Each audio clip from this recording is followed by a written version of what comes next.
नमस्कार भक्तों, संस्कार भक्ति चैनल में आपका स्वागत है। तो आज के इस वीडियो में हम आपको सुनाने वाले हैं श्रावण मास महात्म्यम का अध्याय 11। तो चलिए शुरू करते हैं। भगवान शिव से सनत कुमार ने कहा, हे प्रभु, अब मैं आपके श्रीमुख से श्रावण मास में आने वाली तिथियों का महात्म्य जानना चाहता हूँ।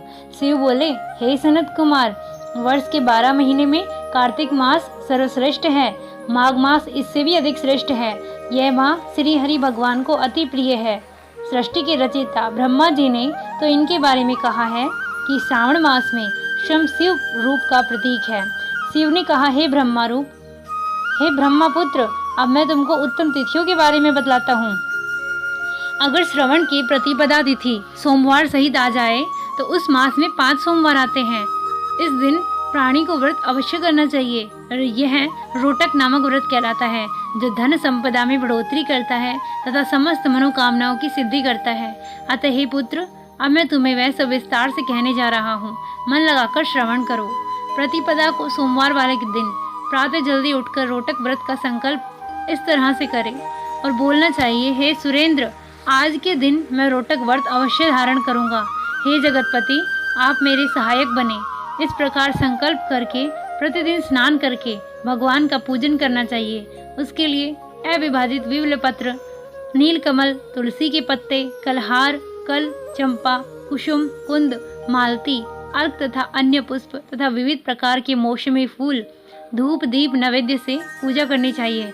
रोटकों को नैवेद्य में अवश्य अर्पण करें। पुष्पाहार नाप से 5 रोटकों का निर्माण कर 2 रोटक ब्राह्मण को दें, 2 स्वयं खा लें और 1 रोटक नैवेद्य हेतु भगवान शंकर को अर्पण करें। अवशिष्ट पूजन के पश्चात ज्ञानी को अर्घ्य देना उचित है। अर्घ्यदान हेतु नारिकेल, जम्बीरी, केला, बिजोरा, नींबू, ककड़ी, खजूर, दाल, मातुलिंग, नारंगी, अनार, अखरोट और अन्य मौसमी फल सर्वोत्तम माने गए हैं।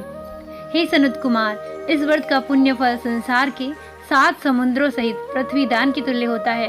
वह प्राणी जो असीम धन संचय की कामना रखता है, उसे यह व्रत लगातार 5 वर्ष तक करना चाहिए। रोटक व्रत का उद्यापन करना आवश्यक होता है। उद्यापन में स्वर्ण के 2 रोटक बनवाने चाहिए। प्रथम दिवस अधिवासन के पश्चात दिवसों पर प्रातः के समय शिव मंत्र बोलकर बिल्व पत्र से हवन करें। हे सनत कुमार, इस विधि से व्रत करने पर सभी मनोवांछित कामनाएं पूरी हो जाती हैं। अब मैं द्वितीय तिथि का शुभ व्रत बतलाता हूँ। इस व्रत से पुत्र की प्राप्ति होती है और असीम धन भी मिलता है। यह औदुंबर व्रत सब पापों को नष्ट कर देता है।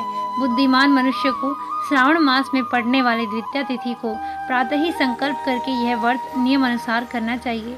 जो नर नारी यह व्रत विधिवत करते हैं, वे समस्त सुखों को भोगते हैं और विपुल धनराशि के स्वामी होते हैं।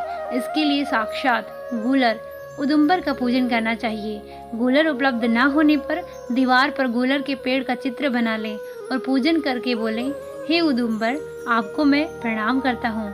हे हेम पुष्पक, आप भी मेरा प्रणाम स्वीकार करें। जंतु फल सहित लाल अड़तुल्य साली युक्त आपको मेरा प्रणाम स्वीकार हो। इस विधि से पूजन करके उसमें शुक्र और महादेव का पूजन करके गूलर फल के 33 फलों को 3 भागों में विभक्त कर ले। उनमें से 11 फल ब्राह्मण को, 11 फल देवता को और 11 फल स्वयं भोजन स्वरूप लें। हे पुत्र, इस विधि से निरंतर यह व्रत 11 वर्ष तक करते रहें। 11 वर्ष पूर्ण होने पर उद्यापन के लिए सोने का फल, फूल, पत्र आदि सहित गूलर का पेड़ बनवाकर उसमें सोने की भगवान शंकर और शुक्र की प्रतिमा बनवाकर पूजन करवाएं। अगले दिन प्रातः के समय गूलर के फलों का प्रयोग कर 108 बार हवन करें। हवन के लिए उदुम्बर की लकड़ी, घी और तिल का प्रयोग करें। हवन समाप्त करने के पश्चात आचार्य की पूजा करनी चाहिए।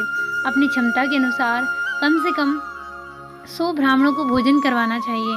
तब इससे जो फल मिलता है वह अद्वितीय होता है। जैसे एक वृक्ष में अनेक फलों की वृद्धि होती है, उसी प्रकार साधक वृत्ति के यहाँ भी अनेक पुत्र उत्पन्न होते हैं। जैसे वह वृक्ष स्वर्ण फलों को भार से लदा होता है, वैसे ही व्रती भी असीम धन संपदा का मालिक होता है। इस प्रकार 11वें अध्याय के पाठ श्रवण से धन धान्य की वृद्धि होती है।